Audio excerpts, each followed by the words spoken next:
నా పేరు లింగారెడ్డి, మాది హనుమాపురం. మేము బోరింగ్ వేసినాం సార్. బోరింగ్ వేస్తే లాస్ అయినాయి.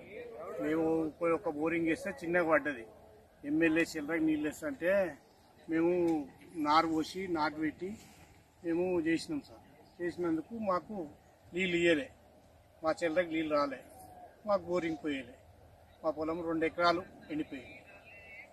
అది ఏం లేదు సార్. ఎమ్మెల్యే ఎవరన్నా?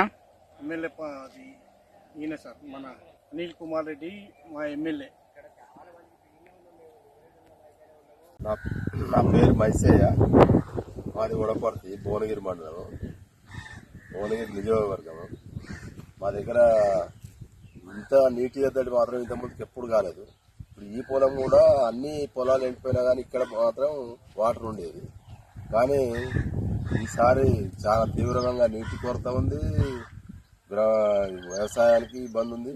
ఊర్లో కూడా వారం రోజులకు ఒకసారి నీళ్ళు వచ్చే పరిస్థితి ఉంది.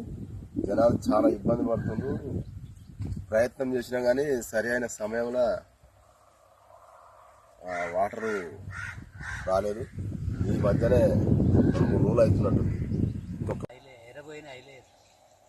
అయితే హనుమాపురం మాది గ్రామం, భువనగిరి మండలం, యాదాద్రి జిల్లా. అయితే 7 ఎకరాలు కౌలు నా సొంతం 7 ఎకరాలు పెట్టినా 2 లక్షలు ఖర్చు పెట్టింది సార్.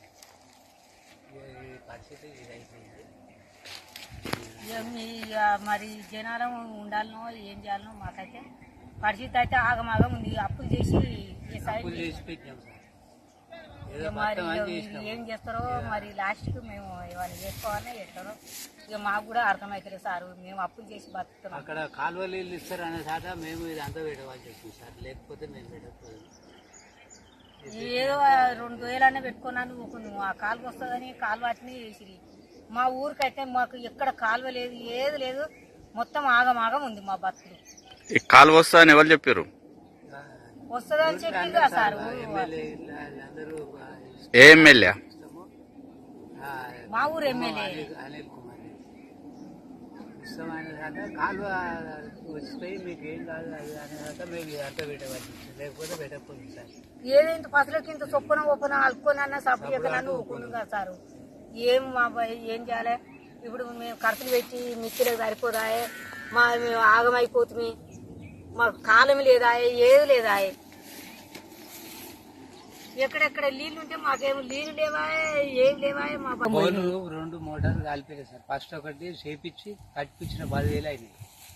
మళ్ళీ తర్వాత అది 2-3 రోజుల తర్వాత మళ్ళీ ఇంకోటి కూడా కాలిపోయింది సార్. ఊకున్నాయి ఇక నీళ్లు మొత్తం బంద్ అయిపోయినాయి. మొత్తం నీళ్ళే పోస్తలేవు బోర్లు. ఇక కౌలు చేసింది పోయింది. మాది 2 ఎకరాలన్నారా మాది పోయింది. మా పసలకు కూడా నీళ్లు దొరుకుతట్లేవు ఇంకా 2-3 రోజులు అయితే. ఇక మరి మేము ఏం చేయాలనో ఎట్లా చేయాలనో మాకు బతుకులు వస్తున్నాయి అంటారు కానీ అది వచ్చలేదు ఇచ్చలేదు సార్. నీళ్ళు ఆ పసలకు కూడా వస్తాయి రావో తెలియదు. ఇక మా ఊరిని అయితే మొత్తం చరిత్ర చేసినట్టే ఇది చేసారు సార్. ఎవరు? ఇక మరి ఎక్కడైనా నీళ్లు ఉన్నాయి కదా సార్. మరి మా ఊరికైనా తీసుకురావచ్చు కదా. ఇన్ని నీళ్లు చెరువు నింపుకుంటే మేము ఇంత బతుకుతాం కదా. కాంగ్రెస్ వచ్చి కాంగ్రెస్ అట్నే చేసిరి. ఇక తెలంగాణ అంటే గట్టిన ఆయన గెలిచినప్పుడు ఇంత కాలం అయింది, ఏదో పంటలు పడినాయి, ఏదో జర బతికినాం. ఇప్పుడైతే మొత్తం ఆగం అయిపోతుంది. రైతు బంధు లేదు, ఏది లేదు. రైతు బంధు కూడా వాళ్ళే కదా సారు. మరి ఇక మేము ఏం చేసుకొని బతకాలి? మా ఊళ్ళో ఏమైనా కంపెనీలు ఉన్నాయా, ఏమైనా ఉన్నాయా మేము బతుకుతాంకు? మొత్తం ఆధారం ఇదేనా? మరి ఆధారం ఇదే కదా సార్. మాకు ఎంతమంది పిల్లలు? 2 బిడ్డలు 1 కొడుకు.